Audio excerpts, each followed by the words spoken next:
Younger say hello. Let's give her a good welcome.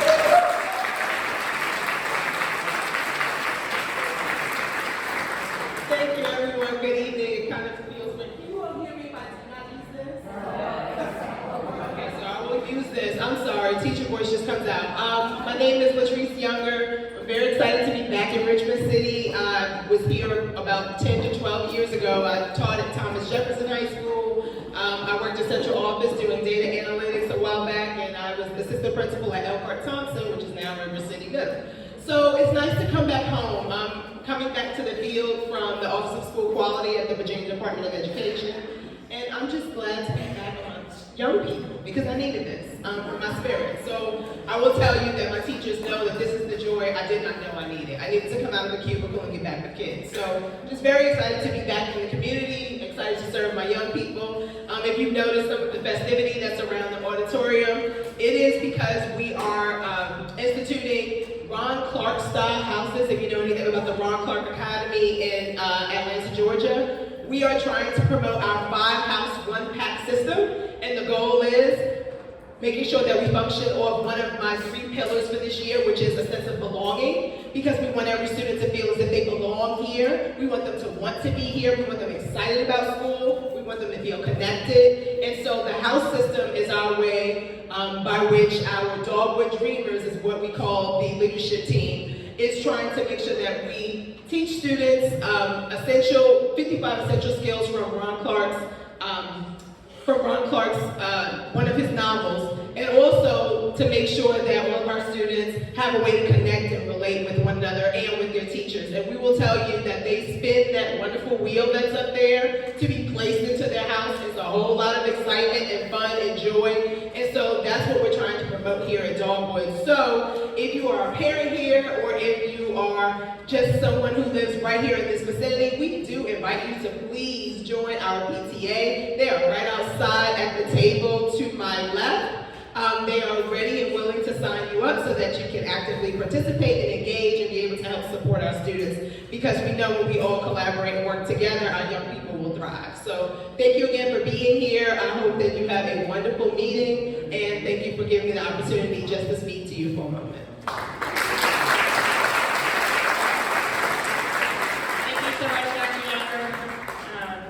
At this point, we're just going to quickly say hello from, this is a joint 5th District, 2nd District Council meeting, sub-meeting, whatever, on the zoning refresh. And we want to welcome and thank everyone who made it over here this evening, including Delegate Betsy Carr. We really appreciate you spending time with us and everything you do. We also have one of our colleagues, Andrew Britton, stand up from the 1st District.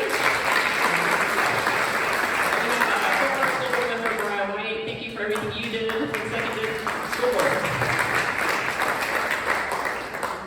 Okay, so I know what we're eager to talk about is where we are in the zoning refresh.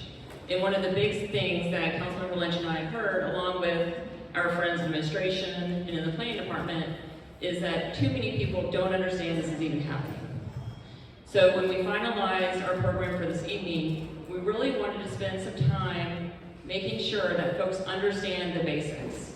Now, I know a lot of people in this room are becoming experts, and that's great. I hope you're sharing your expertise and your enthusiasm in your community, because we're counting on you to help spread the word about what's going on. But there are people who are coming to this for the first time. They may not be able to be here. They may be watching this on YouTube later. And we want to make sure that we're giving everyone the basic tools to engage in this process. So this is going to be a little bit more high level for this portion, but we have all of our staff. Your electeds are here. We want to talk to you. We'll be staying afterwards. We were here before. So continue to have those more specific questions with us. But Director Vaughn, when he comes up, is going to be giving a little bit more like process, why we're here, how it's going. And just as a reminder, we're still in the draft phase. Council will be getting this sometime mid next year. So there will be a lot more meetings like this, both within our districts. We might do another joint one later on when we have something more final to get your feedback on. But right now, we're really trying to make sure we're level setting everyone's knowledge base on this because it's so important. And that's what we kept hearing from the community. Residents don't understand this is happening. With that, I'll let my colleagues say a few words. Thank you. It's so awesome to have such an amazing co-pilot and colleague in Councilmember Jordan. And I just want to say thank you all so much for taking the time to engage and be here with us this evening. You could be doing anything else, but you're here with us and you're engaging with your community, and that is oh so important. And with that, I want to acknowledge our Civic Association leaders. I see a lot of friends out in the audience, but raise your hand if you are a Civic Association leadership or serve on the board or in a leadership role in your Civic Associations. Thank you, thank you, thank you. Or past. So look around the room, folks. Those are people that give their time, their treasure, their heart, and their soul to making their a better place. And I just want to say thank you from the bottom of our hearts for taking time out of your evening to be here with us on this important discussion. And speaking of Civic Association presidents, I have my favorite Civic Association president. He's not in the city of Richmond, but my dad is also a Civic Association president outside of the city, and is joining me here tonight. And I learned everything that I know about being a leader from my dad. And one of the most important things and important leadership qualities that you can demonstrate, I think, as either a council representative or in a leadership position in your community, is to really listen first. And it is so important throughout this process that we hear from you and that we listen to you. Because this room would not be packed if this issue didn't touch a chord, if it wasn't emotional, if it wasn't so deeply and profoundly important to you. You would not take time out of your evening to be here. And I just want to let you all know that we are committed to listening to you, and that we recognize who our bosses are and who we need to listen to. So again, I thank you all for being here. I look forward to hearing from you all and sharing with you all and hearing from your priorities, and really, I think we're going to have a great deep dive session with each of the individual neighborhoods later. So again, thank you, and I will now introduce the amazing, the incredible, the mayor of the city of Richmond, Danny Avula. Thank you so much for taking time to be here with us today. It's really good baptism by fire. And Danny's been doing a wonderful job, and is really going to help kind of walk through kind of the high-level premise of why we got here, how we got here in the first place. And just want to say thank you, Mayor, for taking time out of your evening to be here with us with District 2 and 5. Thank you all. Thanks, Stephanie. Thanks, Catherine. Thank you all. I mean, it really is super heartening to see people come out and want to engage our community processes. I mean, that's what this is. It's what it's for. And so to see this room so full, I think is just a testimony to how much the people of Richmond care about the city of Richmond. And that means a lot to me because you're elected mayor, so thank you. It has been a pretty exciting day. I spent just a couple hours ago, I came from Mayo Island, where we committed Mayo Island to a conservation easement, where that now will become a part of the James City Park system. It's incredible.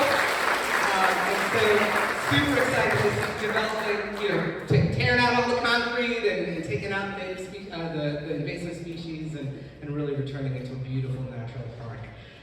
But during that ceremony, I kind of talked about, what is it people love about Richmond, and parks and the river are clearly a part of that. Beer is clearly a part of that, but so is our history and our neighborhoods. And so much of what is amazing and unique and spectacular about our city is the character and the placemaking that happens here. And so, we're in a time when we are growing a ton as a city. Which is really good for some reasons. It's challenging for other reasons. But we are also, and if you heard from me during the campaign at all, you probably heard me talk about two things.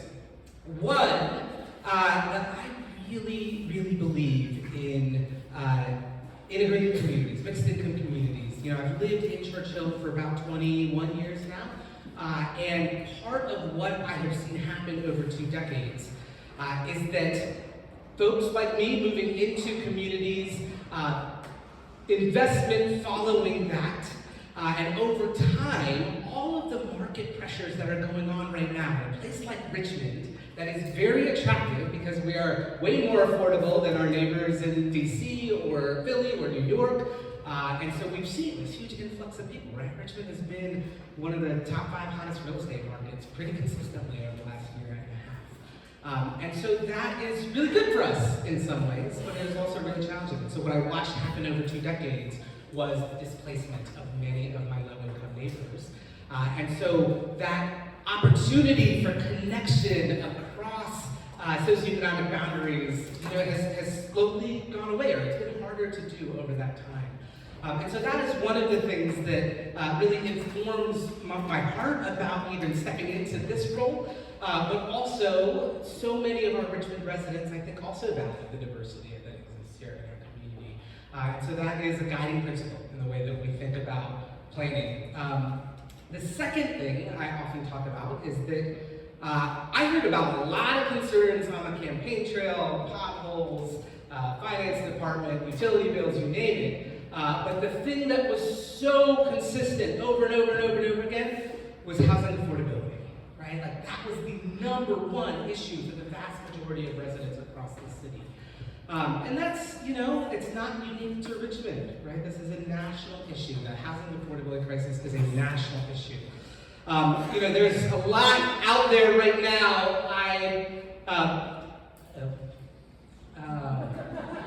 don't know if anybody has seen, I think North Barton Heights has a pretty active social media reel, and there's a lot of fear, and there's a lot, this PTSD from COVID. For those of you who don't know, I was a physician, public health director. I led the COVID response, the vaccination role in the state, and one of the realities of that time was this all-out misinformation, disinformation assault. And so it made our job so much harder because we were having to deal with all of the things going out on social media, some of which were true, but a lot that wasn't. And so it made it more important for us as the governmental entity leading that charge to really lean into communications, to create spaces for input and education. And so that's a part of what this is, right? It is our efforts to help educate you all about where we are in the code refresh process, where your input will come to bear, and what will happen next. And my colleague, Director Vaughn, will share that in much more detail shortly. A couple weeks ago, I was a part of a meeting with Senator Elizabeth Warren, who is leading some national bipartisan legislation around housing affordability. And it was a group of about 40 to 50 mayors, all on a virtual call. And Senator Warren was really talking about why she's doing this. She and Tim Scott are leading this Renewing Opportunity American Dream to Housing Act, so the Road to Housing Act. And what she said over and over and over again was that the biggest thing driving housing affordability is supply. And so this act is really built around federal incentives to local communities who make it easier to build more housing.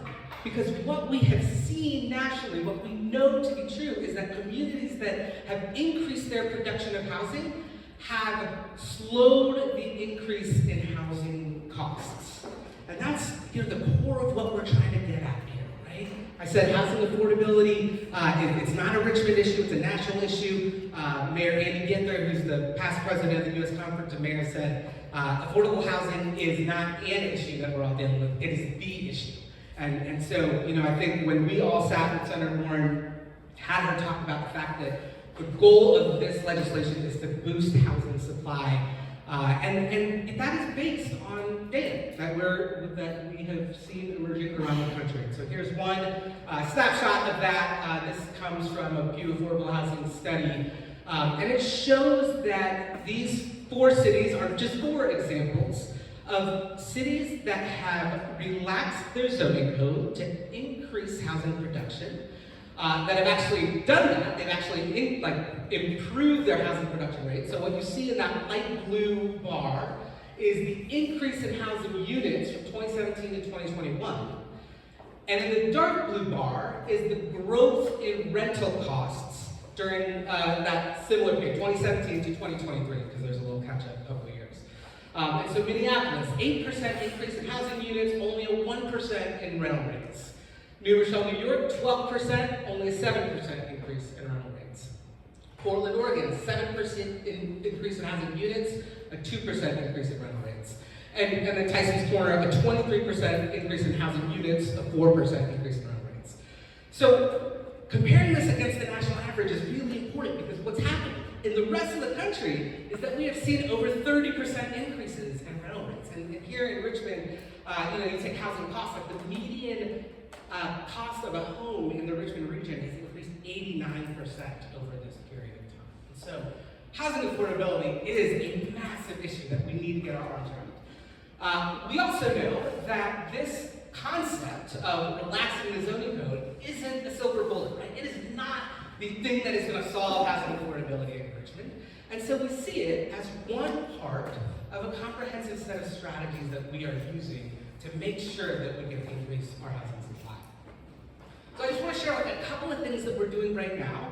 The first is a real focus on protecting existing communities. And this kind of comes back to the experience of displacement that has impacted so many of our neighbors, particularly our low-income neighbors of color. And so here are some things that are happening right now. We have $800,000 that are going towards manufactured home repairs for those under 80% of area median income. We just approved $2.2 million for home repairs for, so not manufactured homes, but owner-occupied homes of under 80% AMI. We have a 15-year partial tax abatement for major home repairs. So if you're under 80% AMI and you want to make significant improvements to your house, more than 20% of the value of the home, you will get a 15-year partial tax abatement for that. And then we have property tax relief programs for low-income seniors and disabled persons. Here's what we're doing in the production arena, where we need to create more homes for more people, right? We have $1 million that approved in this budget that go towards down payment assistance for those under 80% AMI who are trying to buy homes in the city of Richmond. We have $10 million that are going towards the Affordable Housing Trust Fund and going to help be part of the capital stack for new rental units. And then a 30-year tax rebate for new rental units as well. And then a 15-year partial tax abatement for the rehabilitation of vacant buildings. So we're using different tools here. Money that goes through the Affordable Housing Trust Fund, our performance grant, which is those 30-year tax rebates, and other ways to try to make the numbers work to be able to produce more housing. And then lastly, we're zoning for affordability. And these have been things that our administration, our council have done over the last few years that exist right now, right? We have eliminated parking requirements across the city. We allow accessory dwelling units by right now. And we're allowing tiny homes and tiny home villages to be a part of the mix of affordable housing across our city.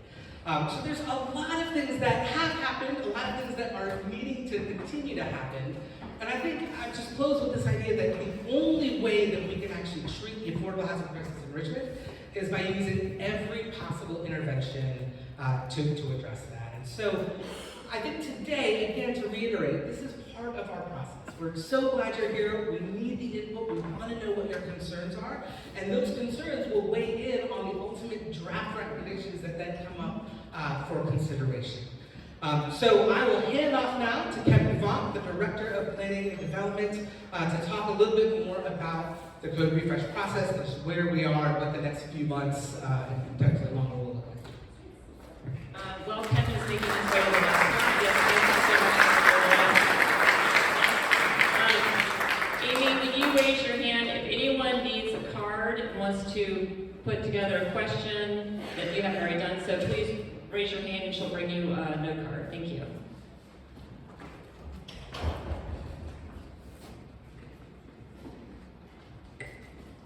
All right. Good evening. Thanks all for being here.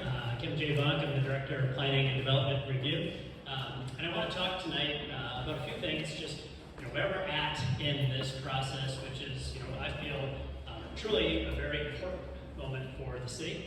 So it's really great to see all the participation here, and again, encouraging you to notify your neighbors, your friends, other residents of the city of Richmond, because this project ultimately impacts every single piece of property in our city. So let's start out. Why code refresh? I think it's really important to provide some context, right? Just that's underlying the discussions that we're having. Why are we doing this? We need a new code to implement our master plan. In 2020, we adopted Richmond 300. It's our master plan for the city that set out really what we aspire to be as a city.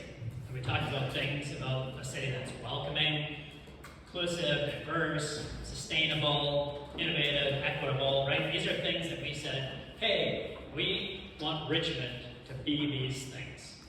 And in order to get us there, we need to do a bunch of, we called it big moves, right? Heavy lifts, big projects that are going to take a lot of work, require a lot of input. It's going to be a lot of sweat, hopefully not too much blood, probably some tears, but right, big things that we need to do to get us there. And number one on that list was to rewrite the zoning ordinance. The ordinance we have today, our zoning ordinance today, cannot help us achieve that vision. So we need to think about a new ordinance to help us get there among these 5 other things.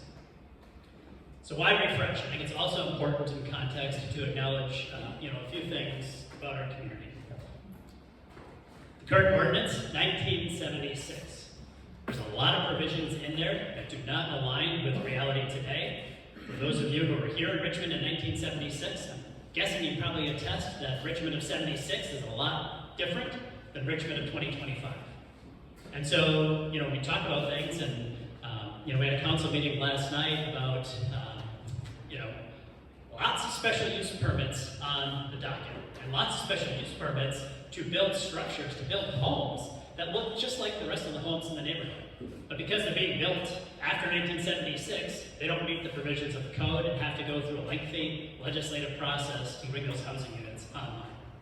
So, thinking about how we can make that code fit what's here today, but also recognizing in the past. We have a troubling and often untold, though I believe one of the mayor's pillars about storytelling, right, in terms of doing a better job about telling that story, of using exclusionary zoning to further segregate our populations. And if you look, there's a lot of research that's out there.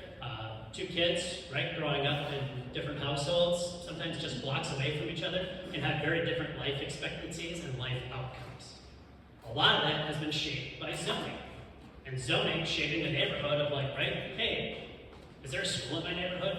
Are there fresh groceries? Are there other things to do?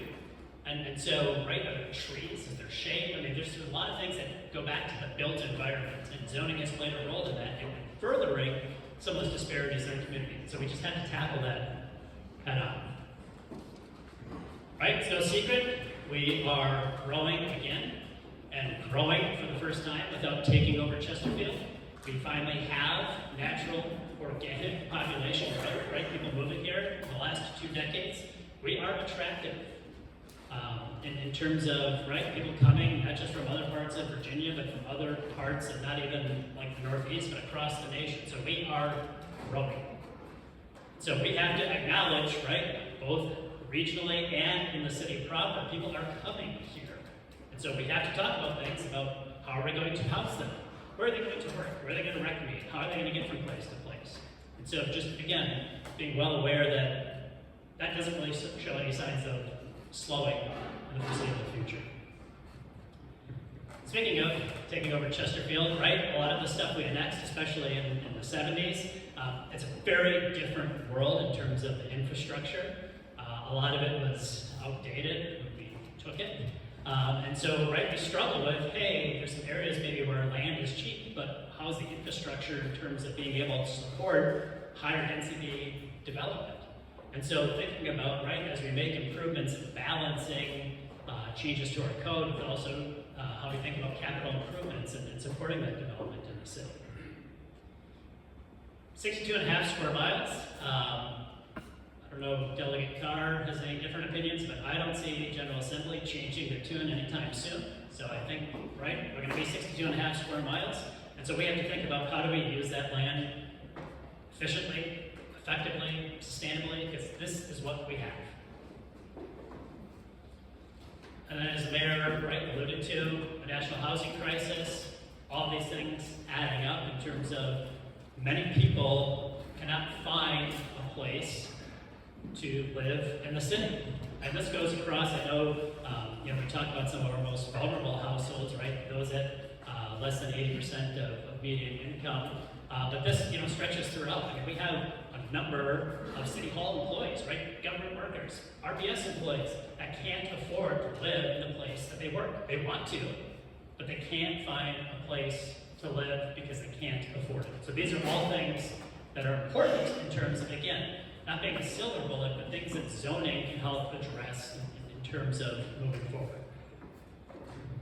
All right, so the goals, right? I think it's also important, like talking about, kind of context. It's important to also talk about, right, what are we hoping to achieve? And these goals have been shaped by Richmond 300. They've been shaped by council policies in terms of, right, adopting plans and resolutions. And so I think very publicly, it's important to say, all right, where are we seeking to go in terms of moving forward? Before we do that, I think it's important to talk about, right, zoning cannot save the world, but it plays a huge role in helping us do some of those things that we hope to do. I think as the mayor said, right, we're trying to look at this from all sorts of different interventions, and zoning being one of them. So when we talk about zoning, I think it's also important to discuss, right, what are some of the bounds in which we need to operate. So zoning can tell you how to do a number of things, right? What you build, where you build it, where it sits on a parcel, how it looks. It can do things even, right, maybe some specific features like specific designs or requiring to have certain things on your parcel, and how, when you may use it. Zoning law can do all of those things, right? And so it can tell you what to do, it can tell your neighbor what to do, and it's a set of uniform rules that are applied across the city. Zoning can do these things. With that, zoning cannot do these things. Zoning cannot set prices. Zoning cannot require affordability. I think there's a separate discussion about state policy and being a Dillon state of where we're at. But right now, today, we cannot require affordability. It cannot set tenure. You can't say, all right, I want you to build something for homeowners. I want you to build something for renters. Nope. Only talking about the physical aspects of development. You do not set tenure through zoning.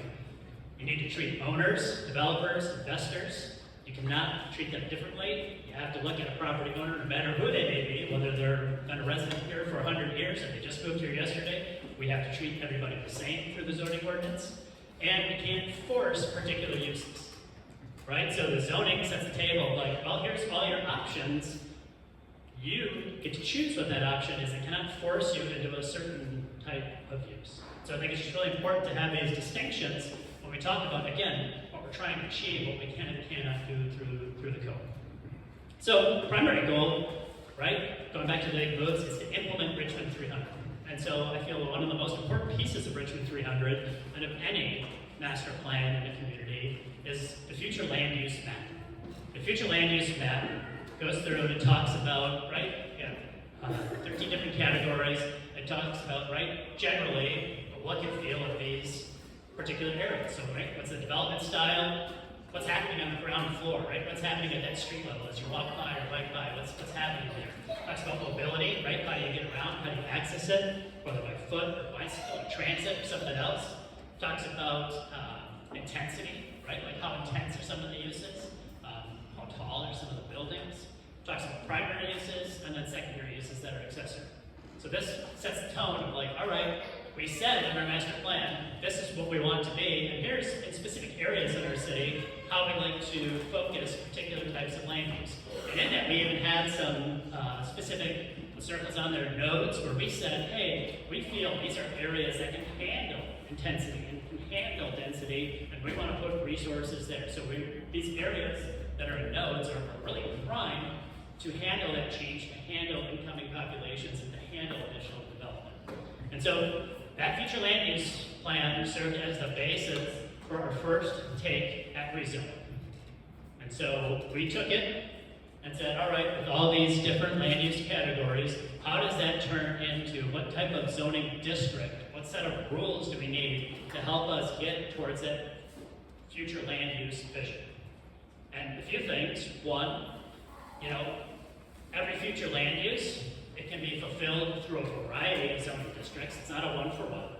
And second, because this master land use plan is, a 20-year plan, you don't have to go all the way to the ceiling at once, right? But you have to at least take an incremental step towards going there. And so in some areas, right, where maybe you have a lot of surface parking lots or areas that are very underused, maybe you do take it all the way up to the limit in terms of that ceiling of future land use. And other areas that are more developed, maybe you only take it up one notch. But working towards, right, you're working towards that future land use vision. So with that, again, some context, again, trying to balance different objectives. And I think all of us in here would have a different top priority of a zoning ordinance should, ... And so this is trying to capture, right, all these tensions we're having as we discuss through as a community. So first, right, a greater range of residential structures and the number of housing units within them. Housing options, right? How do you allow for different housing products to be built throughout various parts of the city and in more parts of the city? What are those choices? What are those options that are available to you? How do we allow for a greater mixing of uses? Compatible uses, right? Whether they're in the same structure or in the same neighborhood or in the same district, right? The original zoning codes, I think, did a good job of, right? You separate where you live from the stuff that's like really gross, right? So separating housing from like slaughtering and smelting and other heavy industrial uses, right? It's good to have some separation. But over time, we separated everything, right? We separated like every particular residential use and every particular commercial use to the much part of like, hey, it's illegal to like recreate some of these great mixed-use neighborhoods that we have today. Like, right, where we're at today, per our current zoning, right, we couldn't rebuild it today. And so thinking about where is it appropriate to allow for some of that mixing of use to happen again. It's about appropriately regulating structural form. So we're going to start, right? This is a form-based code because we are not starting from a farm field. We have a very established context. And a lot of the work we did up front through our pattern book and neighborhood analysis was to understand, right, what is the built environment we live in? And can we get zoning to at least legalize what exists here? And so then figuring out, right, what is happening next in terms of evolution, where do we start shaping that forward? It's about identifying, recognizing, conserving our most significant and cultural assets, right? What makes Richmond, Richmond? Why is it attractive? Why do people want to be here? Let's not cannibalize the great things that are so unique about our city. So really thinking thoughtfully of what those important things are in a very broad and very deep context in terms of making sure as we grow, as we develop, we don't lose those along the way. It's about aligning transportation with land use. As I mentioned, right, different context of the south side, but thinking about things, we're making investments in bus rapid transit, we're making investments in bike lanes, we're making investments in sidewalks and pedestrian infrastructure. So like, how are we aligning what type of land we're using along those networks? It's about also prioritizing pedestrians. Most every trip, no matter how far, right, you can take most of it in the car, at some point, you're probably a pedestrian on that trip, right? So how do you get like the last, few feet, or how do you get to the front door, right? And so thinking about how we prioritize people.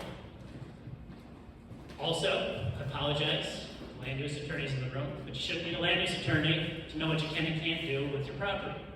So how can we put forth a code that makes it easier to understand what you can do? To make it easier to understand like what your neighbor could do, or what a developer could potentially do next door. And so, with that, trying to think about that balance of predictability, flexibility, and enforcement and administration.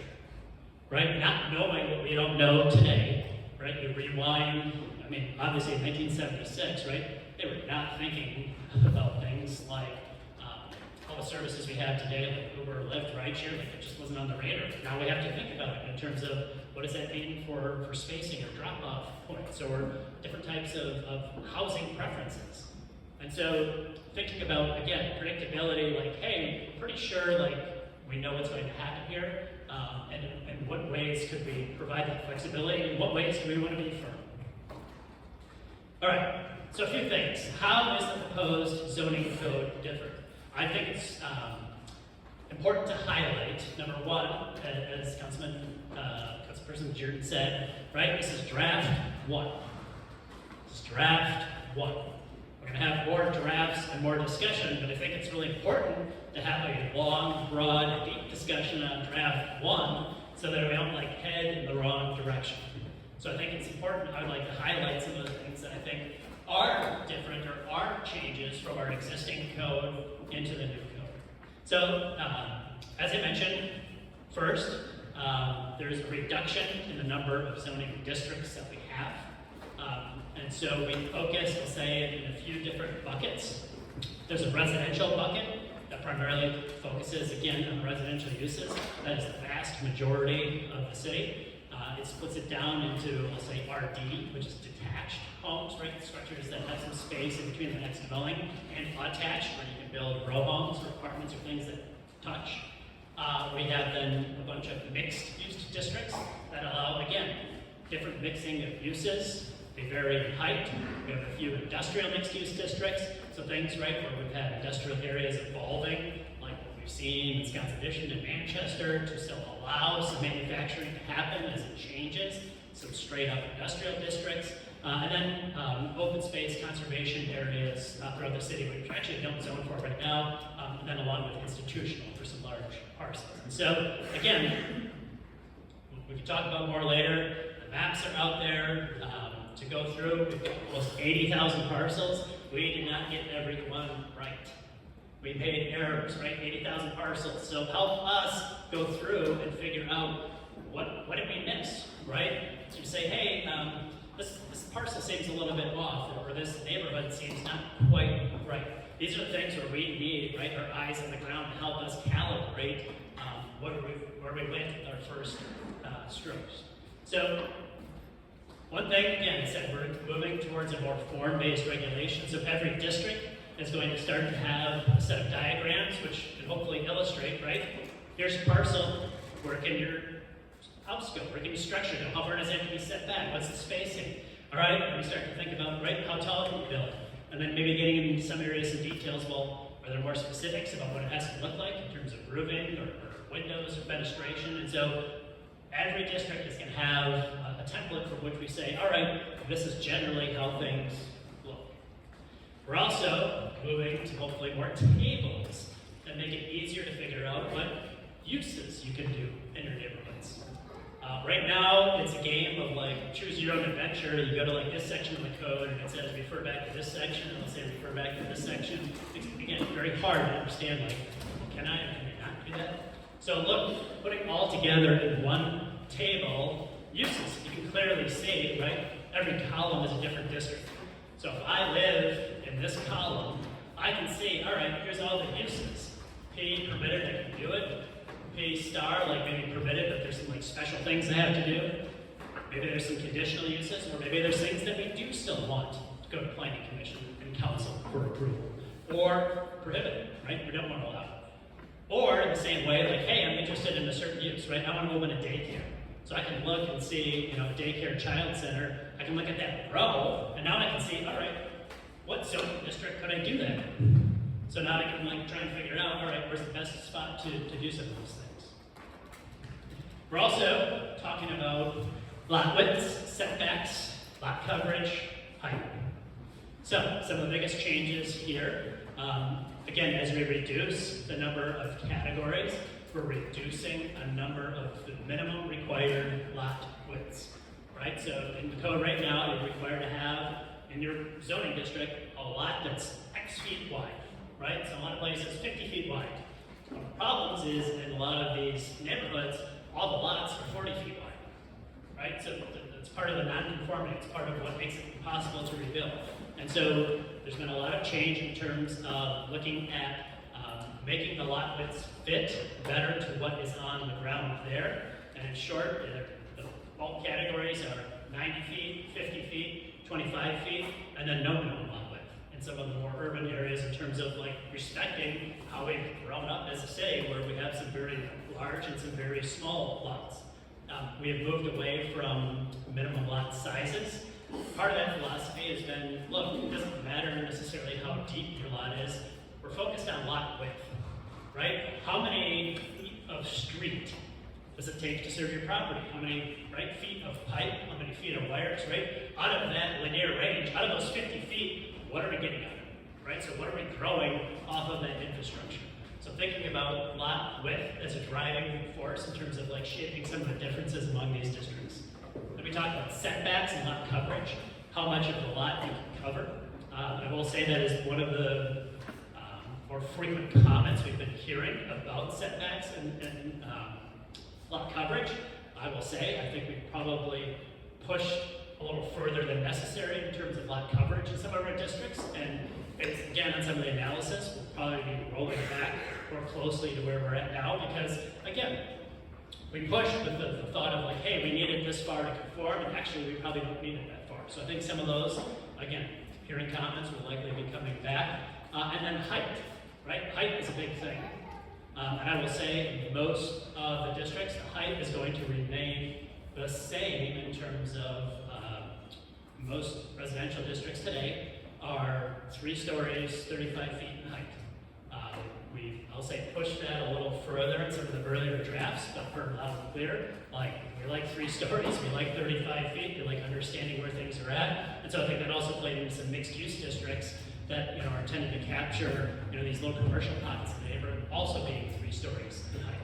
And so that is one of the things actually when we did our analysis.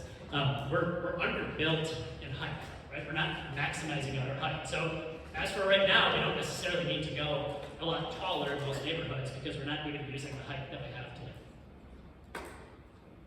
All right, housing units. This is a big one. So today on your property, you can build 1 primary residence, 1 housing unit, and an accessory dwelling unit. You can do a 1+1. An accessory dwelling unit, I mean, using the word accessory, right, has to be smaller than the principal dwelling unit, but you can build 1, and you can do an ADU. The new code proposes 2 plus an ADU by right across the city. That is the starting point. You can still build 1. You can still build 1 plus an ADU, but you can also build 2 plus an ADU. A big part of this conversation is, all right, that can also look a lot different depending how you write these regulations. So, again, today, you can build a principal housing unit, an ADU, and you can still build a 3rd accessory structure, right? So you can still have technically 3 structures, 3 buildings on your property. So as we talk about moving forward, I think a lot of our conversation, like, what can that look like? What does 2 plus 1 look like? It still may only mean like, hey, that you only get 1 building up in the front, and everything else has to be in the back. Or maybe does it mean 3 new buildings? And I think these are a lot of the things that we hear concerns about in terms of, the balances that we're trying to strike. We also are very cognizant of like, how are we setting the table for change? And if we allow for these particular things, or you allow for 2 plus 1 to be done in a certain way, do you incentivize tear downs and rebuilding? Right? And so just to think about, right, how we acknowledge and figure out, all right, how does this set the market? How does it set the table? Like, will things potentially change? And the thing I've talked about and committed to is, as we get through, and most likely probably in the second round or second draft, we're going to do some additional economic modeling to see, all right, hey, if we make these changes, like, what's the potential change that could happen? Just, again, being very eyes wide open about, if we say change, what is that? What does that mean? So, it's a long way of saying, in terms of, like, adding that additional housing unit, there's a lot of different ways we can get there. I think it's important to talk about transitions in terms of, right, where you have maybe very intense uses next to very unintense uses, very quiet uses. Like, how do you, right? How do you make that transition between them? And so when you talk about things about like the buildings in that more intense area, stepping down or being set back, talking about screening, talking about buffering. Again, I'll say in this first draft that's out there, we probably missed a few spots where we need transitions. And so thinking about, all right, what does this mean, right? What does that transition mean? How do we taper that building to make sure that, hey, you can still build that building, but it respects, the residential neighborhood that's behind it. How do you get to the front door?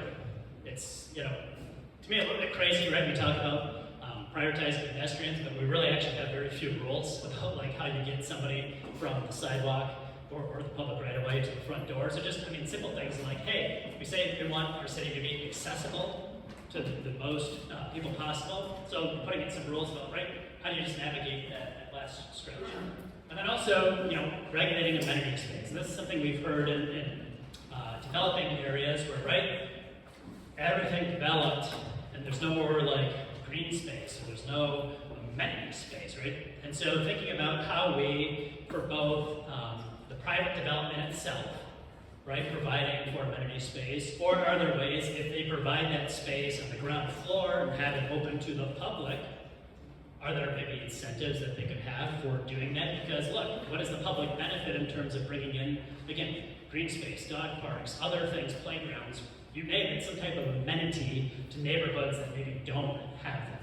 And so thinking about amenities that way, also in terms of, again, parts of infrastructure where we're missing it, how do we provide for those things in the code? So I would say those are some of the big changes that we have out there. There's a lot of like nuanced detail, but I think it's important to talk about, like, these are some of the big, I'll say, policy points that are changing from our current code to the new code. So getting involved, being here tonight was great. This chart looks like we're at the end. We are not at the end. We're just at the beginning. We're in the middle of phase 3. So we started this off, the kickoff last year. We spent a lot of time, again, analyzing like who we are as a city, trying to go through and develop a pattern book to understand, right? We're not starting from zero, so where do we start? And now we're in the midst of drafting the ordinance, right? So we need to draft an ordinance, draft the rules, and then map it. So what we're talking about is 3 different modules. One is, right, the standards, is the districts and the maps, right? Just like I talked about, different rules for different places. How does it apply to properties? Module 2 is development standards, so things like I talked about, right? Getting to the front door, or amenity space, like how do you regulate development overall? And then 3, administration and other provisions, right?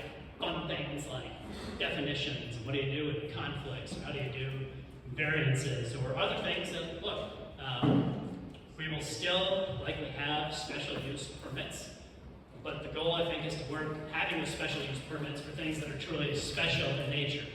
Not a special use permit, again, to build a single-family house in a single-family neighborhood, just because your lot's short by 5 feet. It's to talk about, hey, in this area where we said we only want 3 stories, somebody wants to come in and build a 5-story building. That's worth a special use permit discussion. And so trying to, again, push those to where they're appropriate. So again, and I'm going to talk a little bit more, rva.gov/code refresh.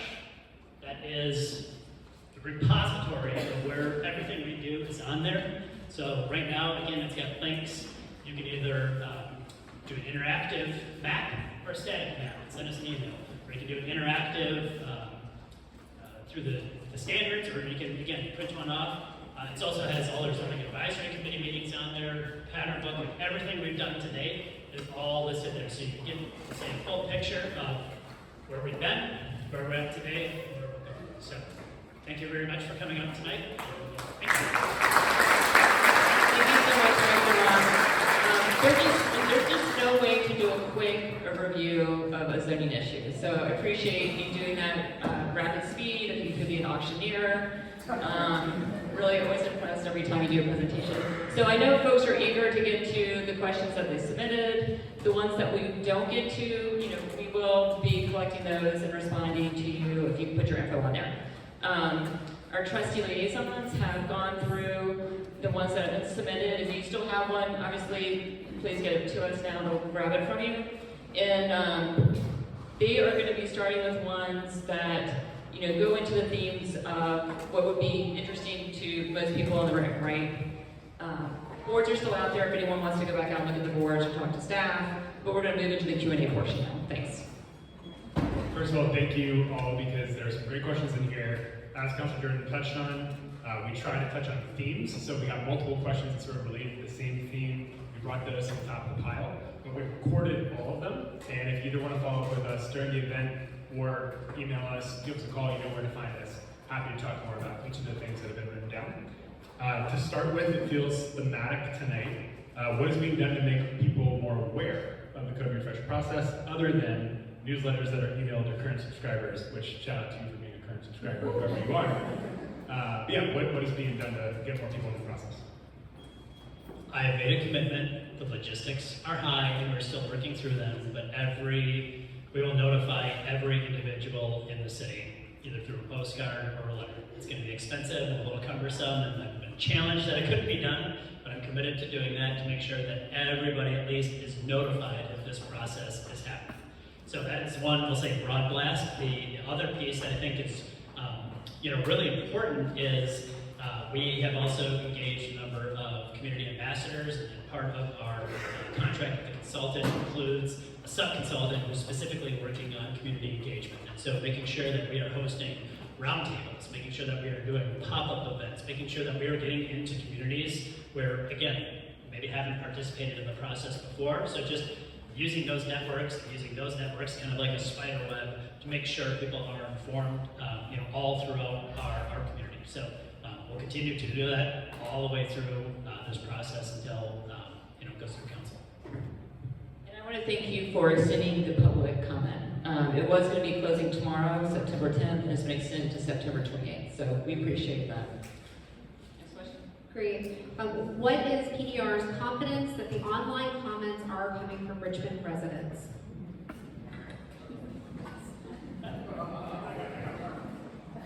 Sure. So in terms of this is the balance of trying to verify, a platform that allows people to be accessible without, let's say, checking registrations at the door. So I will say, just in terms of what it is, and in terms of who is actually a Richmonder, we don't have a way to discern who is right in the city, who may be out of the city, who owns property in the city versus who's a resident in the city. I don't know. I mean, I guess I could spend my time and go look at Albuquerque and comment on their site and do some things. I guess people would like to do that. I think one of the things we are looking at is what's important in the comments section is to, I think kind of like tonight, is to try and identify, themes and understand themes. And again, it is one portion of the informed decision making. And so I think part of that is also, I'll say, checks in terms of through this process, right? We're going to be gathering a set of comments, and we're going to be suggesting some changes to the next draft. And that draft is going to come back to the zoning advisory committee. That draft is going to come back to the public. That draft is going to come in front of council members, and they're going to tell us that's not my constituents, right? That's not how we're going. So I think in terms of, while I can't say we can track down exactly individuals, I'm looking at Marianne in terms of providing some of these details. But what we can do is just make sure, I would feel like there's some still checks and balances along the way to make sure that we are not getting off track.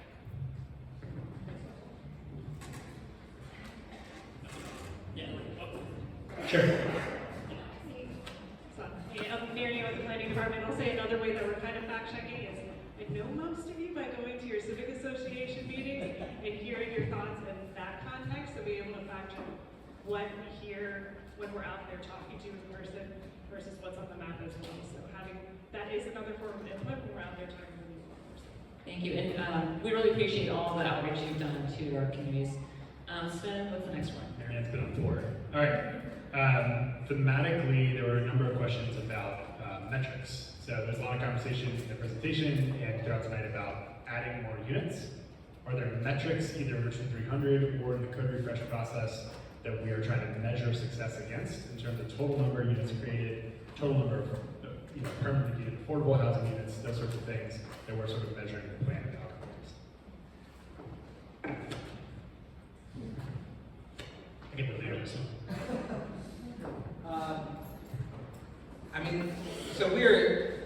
I would say there are goals in terms of the number of affordable housing units that we can produce each year. We're looking somewhere between 3,000 to 5,000 a year, but we still have some fine tuning to do around that. So at some point in the next few months, at least, my office will release, hey, here's our goal, and the remainder of my time to see about how many affordable units at what levels of affordability we think we can realistically produce. I don't know that I mean, I'll let you speak to whether the master plan speaks to that or whether code refresh does. I would guess not. So the master plan has a few different growth scenarios in it. It says, hey, we're a city at about 230,000 right now, and it has different trajectories, and the highest growth path has us at about 340,000 residents by 2037. Right? That's a lot of people. And so to us, in terms of thinking about the zoning, how we do, again, part of that testing is economic testing is one, to look at, all right, how many units could potentially be produced, but ultimately, like, where would they be produced? And I think one of the things we talked about in terms of, like, hey, at least setting the bar at a place where we have the potential to produce this many units, right? There's a lot of other things that have to happen to actually get them produced, but I think looking at, like, do we have the potential to handle the growth of the population? All right, this one was popular on social media this weekend. For the mayor and council, you inherited a zoning advisory council mostly appointed by Rodney Ford from the Stoney administration. Will the mayor and city council appoint a new zoning advisory council that includes neighborhood representatives, historians, environmentalists, etc.?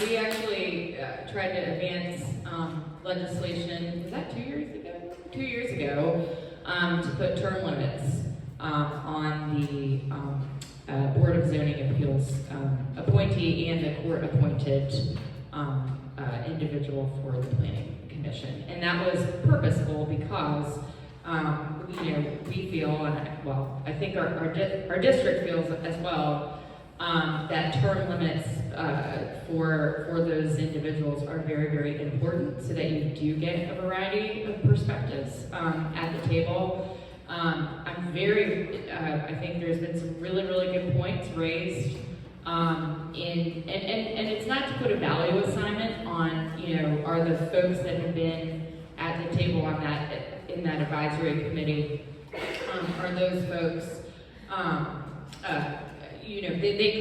they come from the table with their perspective, right? It's important for us to have multiple different perspectives at that table, and so I think it's a great idea. I'm totally in support of it. Thank you. Yeah, I guess that'd be a question for practically, those folks have been put on the board, the advisory commission. I don't know if there are terms to it. But Kevin, Director Vaughn, are you in control of these commissions, or I don't know the answer to this, is the short question.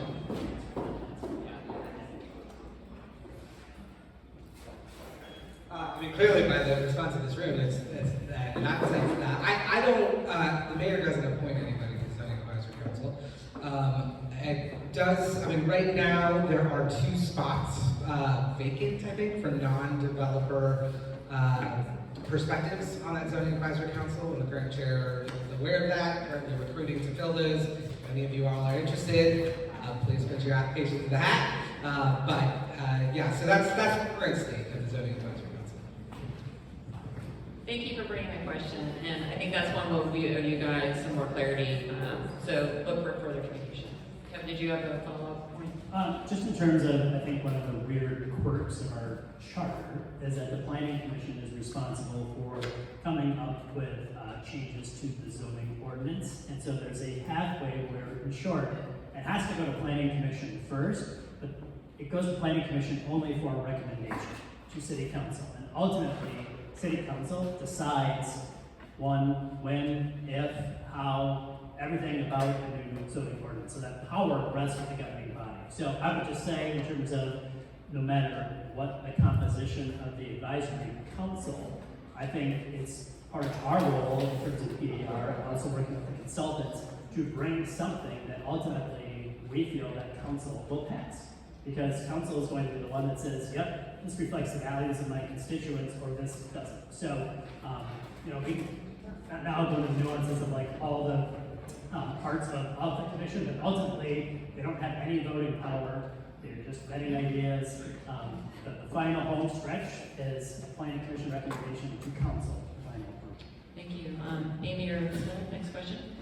Just a little bit of context around that question.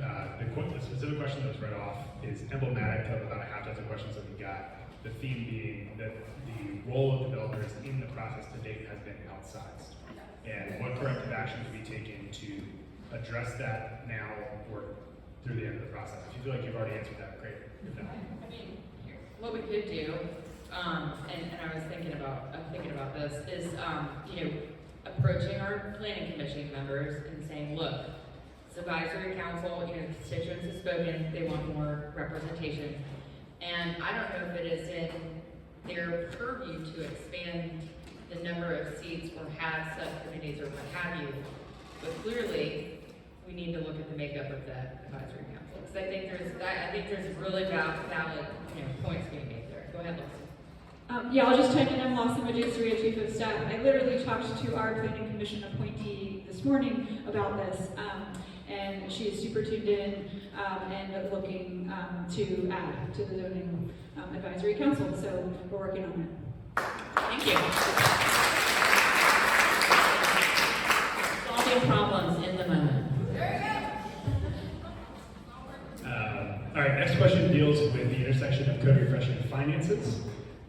This question speaks specifically to how much are future anticipated real estate tax revenues and other revenues predicated on something like the code refresh moving forward, and how much, to Director Monk, to your point about scenario planning, is the city accommodating for different outcomes. If this does not pass or a different form passes, how we sort of gamed out what the fiscal implications for the city would be.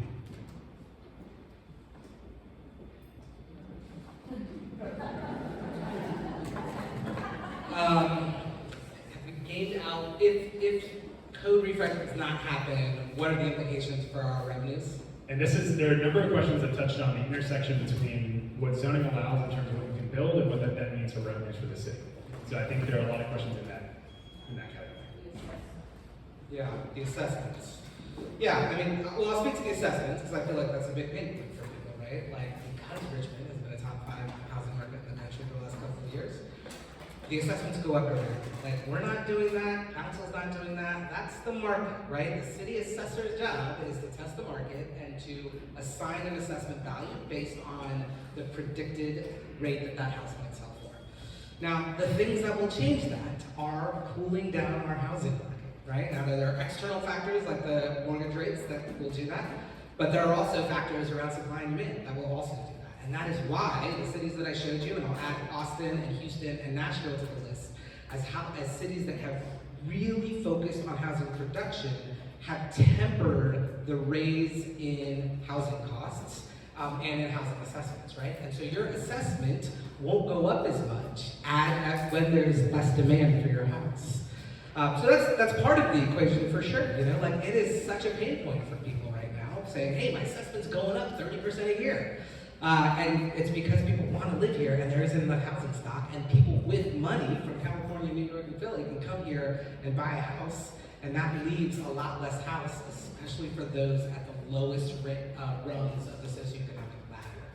Now, I can't say I haven't looked at the Richmond 300 plan and in terms of potential scenario planning. Happy to take that back and think about what that might look like. I don't have a great answer for that right now. And I think I spoke to someone who maybe submitted one of these questions in the hallway, and sort of what I took from that was sort of cynicism that the city is trying to increase density to grow our revenues. And that's why the map looks like this. And that's not what I see in this process. This process is trying to accommodate for the growth that's coming, the growth that's already here, and that's organic within the people who are in Richmond in many cases. So I don't see that as what's driving this, and there's not some number of density and square footage that we're trying to get developers to come in and do. in order to balance some budget. So that's not where I see this process being driven. No, and I would say one of the things, maybe back to the link between transportation. I get choked up talking about this. Is thinking about, right, all the infrastructure we have, it costs money. It costs money to build, it costs money to operate, it costs money to replace, right? We've got a lot of stuff, right? No secret of infrastructure that needs updating and replacing. So trying to think about, I'll say, from a property tax revenue, right? During that set of infrastructure, right? So on that block, right? That block costs a certain amount to build. The road, the pipes, the wires, everything around it, right? So how much does that cost both capital, operationally to replace? And thinking about, right, over that lifespan, how much property tax revenue are you generating off of that block?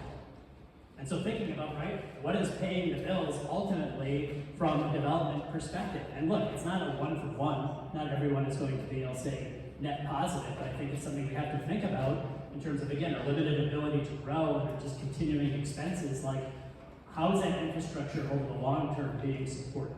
I wouldn't say there's like a hard and fast number that we're trying to achieve, but we should say, hey, over the lifespan of this infrastructure, we should hope that the development produces more revenue than it costs us to maintain and replace. Yeah, fair statement.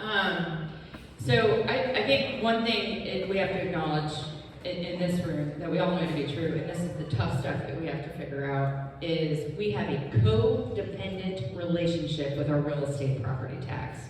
Why is that? Because we are sitting on $1.7 billion of untaxable revenue as the city, the capital city, right? So we are inherently reliant on property tax, and that is not okay for our residents because you are shouldering the burden of carrying all of the development, all the infrastructure, all the things that we need to fund our $1 billion operating budget.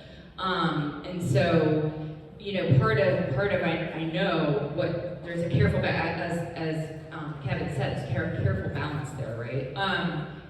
What keeps me up at night, we've all talked about this, but what keeps me up at night about some of the increased density proposals of where they are is that we have to be very, very surgical about that. Because if you do that in particular in the 5th District, I'm thinking Maymont, Randolph, Organ Hill, Swansboro West, Swansboro.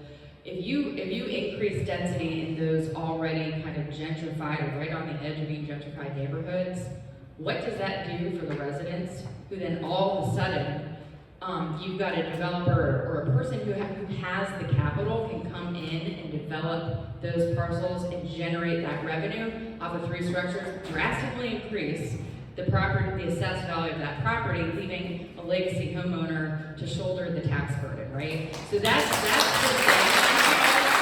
We don't know that, like, these are the tough conversations that we're having to figure out how do we do this equitably while still getting to the goals of increasing the housing stock, because we know that calculus needs to change as well to bring down the overall cost of housing. And I think how you do that is you get really, really surgical with it. We get really surgical, and you guys know your neighborhoods best. You know where density can go. You know where density probably shouldn't go because of the unintended consequences that may have on particularly neighbors that don't look like me, right? And so that's what we have to be really, really careful about, and if that's the fine line and the fine balance that we have to walk. Amy? All right, we're gonna give people an option right now. If you'd like us to continue reading through some of the questions, or would you like time to go back out? We do have to be out of this building at 7:30. Just give a show of hands if you'd like to sit here to go through some more questions. Hands up. If you'd like to go back out into the hallway, hands up.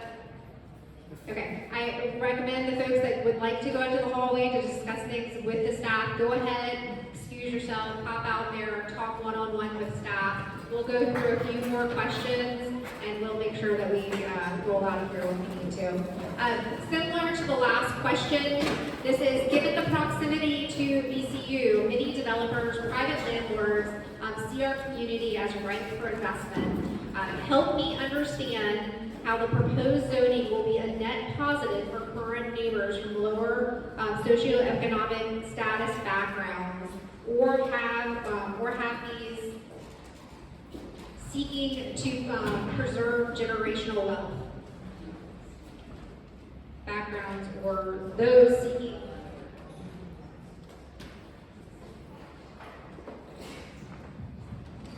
So how do we turn to the? Well, let's just be honest, that's what's happening right now. Right? Like, the whole reason we are here trying to tackle this affordability crisis is because the lack of supply, the increased housing costs are pushing residents out of their homes.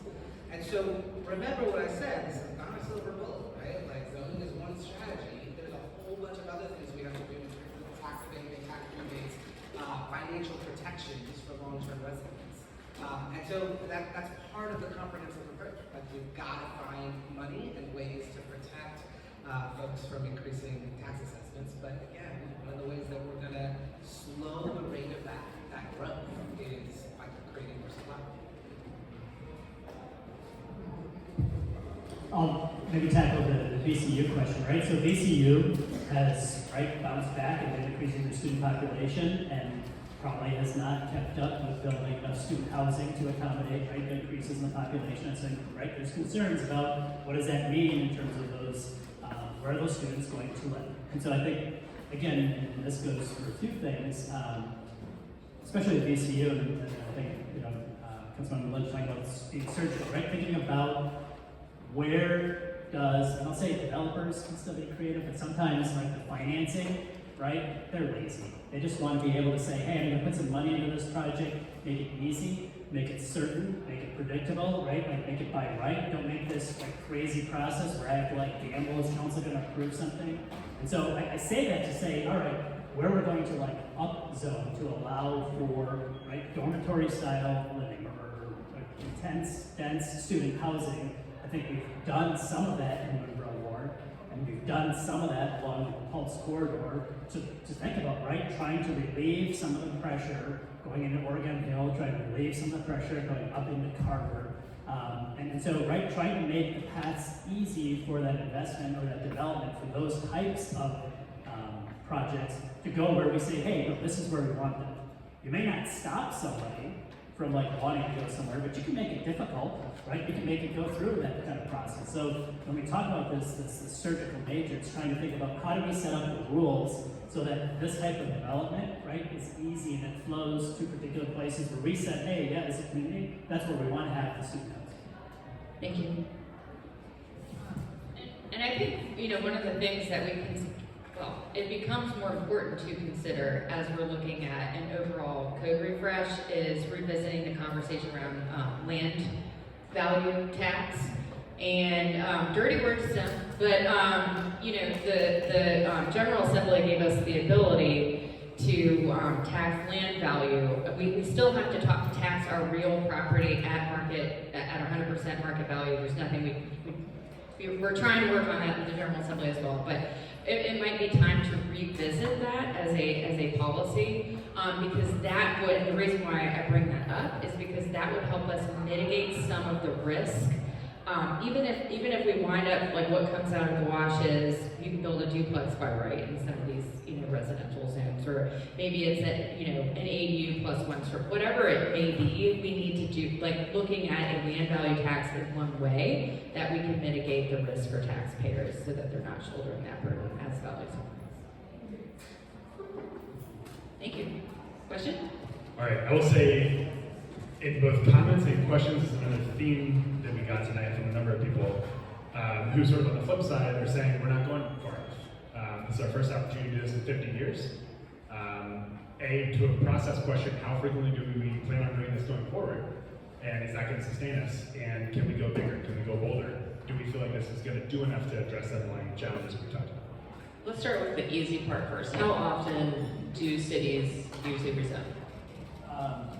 Unfortunately, not often enough. We are among many who just write because it's so difficult. You just don't have those conversations. I would say, to me, a reset now, something kind of like a master plan, where maybe you revisit every every, say, a 5 to 10 year range, right? Because you don't want to be like going every year, just like, oh, rezone the city every year. Like, we would all be exhausted and like, right? It just creates a lot of chaos in the community. But I think what you do is you also have zoning districts in which you can build from, so you're able to like rezone properties, you know, as you move along instead of special use permits. But I would say, kind of like the master plan, offsetting, like, hey, every 5 years, like, let's take a look, let's look at the market, and maybe there's areas that need to change. So in balance, as the master plan evolves, so does zoning. So I would say, like, right, every 5 years, we probably need to take a look. It doesn't, again, mean zone the whole city. Maybe it's just picking a few pockets to look at changes. Yeah, and I definitely hear in the second district, the two spectrums. This is going way too far, this is not going far enough. You mentioned the tension of the goals, you know, across the city, and that's just something that we're gonna have to wrestle with as we continue to work through this draft process. We're gonna get to an end where I guarantee no one's gonna be happy. And that's just the unfortunate fact of this topic. But we are going to do our best to balance what the overall goals are. And there's some that are going to rub against each other. There is going to be friction. There just is. But I think we are going to be able to, and this is what I'm committed, making sure that we are trying to meet as many goals as we can as a city. We have to grow. We have to have some more density. We need to protect our historic neighborhoods, the things that are drawing people to the city. So we also have to be cognizant of those who feel left out of that conversation. And we need to protect people that are, you know, using alternate forms of transportation. Like, there are a lot of exciting things we can do in Richmond where everyone can feel like they belong in the city. So that's what the goal is. I know we're not gonna make everyone happy in this process. Each draft, as we march towards this end, we're trying to get closer and closer to what that common vision is. Anyone else on this one?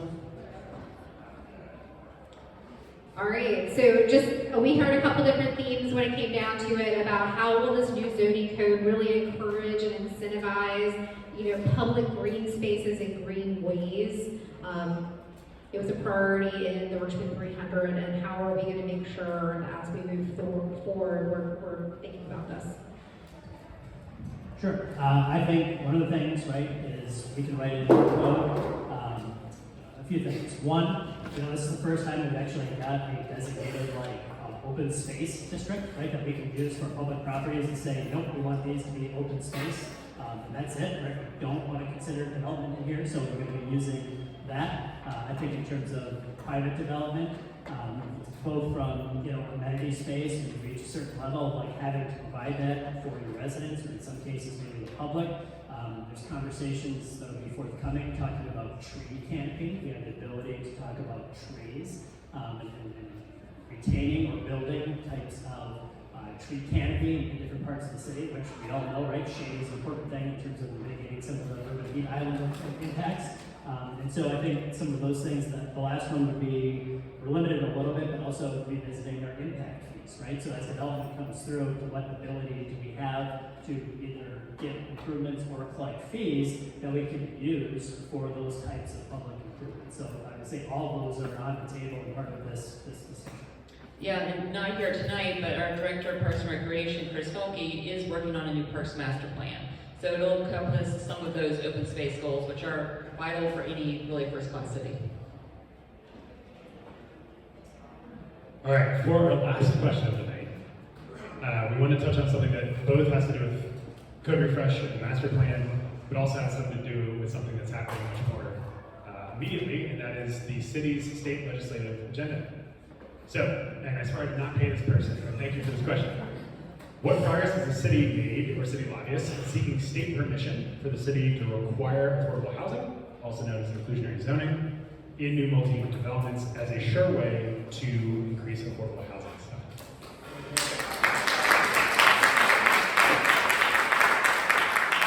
So we've had that as our legislative priority in Richmond's legislative agenda for 4 years running? No, since 5, since 2020, when it was first introduced and championed. We'll have it on as a priority once again. And we do hope that it goes forward. While I have this opportunity though, and I am before you, I would be absolutely remiss not to mention something that's also happening right under our noses, maybe invisible to many of you. If you have any anxiety about this code refresh and what it may mean for your house, for your living situation, I want you to hold that and think about our public housing residents who are facing the demolition and the displacement in their own communities. And I'm not bringing this up to tie the rezoning or refresh together. I'm just simply using this opportunity as a shameless plug to get you all to pay attention to this incredibly important issue, because when our community that doesn't share some of those same burdens and concerns that the trauma and the stress that those residents are enduring right now, when we don't pay attention, that's how really bad stuff happens. And we sat in a room, Janice and I were in that room together on Saturday, and listened to a public housing commissioner who, with callous disregard, essentially told the residents of that community that they may be able to return back to their housing situations. They may qualify for a voucher, but probably not, is the reality. And so as we are talking about the whole city's master plan, how to do affordable housing, who we're taking care of, who we're talking about, you all are clearly very caring, compassionate people. Pay attention to this issue because it impacts everything. And if we're not taking care of the least of these, we're not taking care of each other. So, sorry,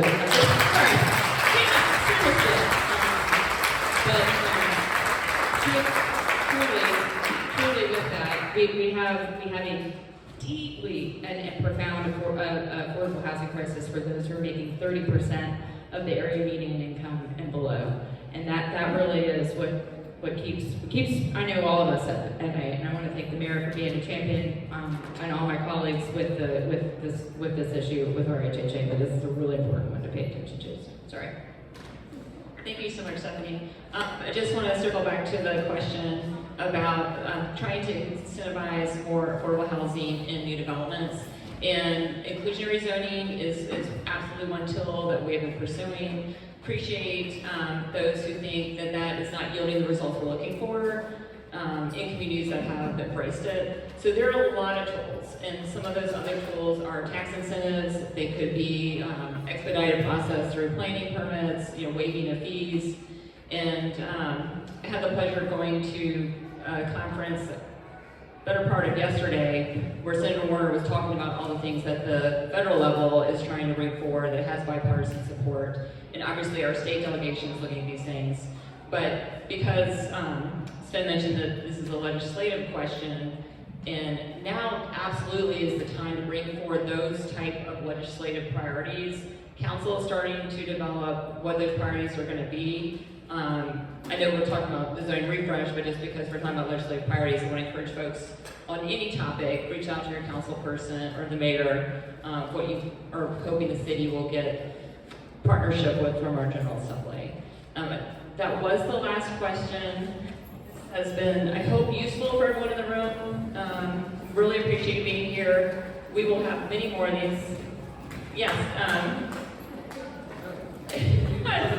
Anyway, I just want to again thank Director Vaughn, Mayor Gula, Councilmember Lynch, our amazing staff, Broadway. And again, if we did not get to your question, we have saved all of these cards. We will be reading them, we will be passing them on to the planning department, and we will have many, many, many more of these meetings. So thank you for being here.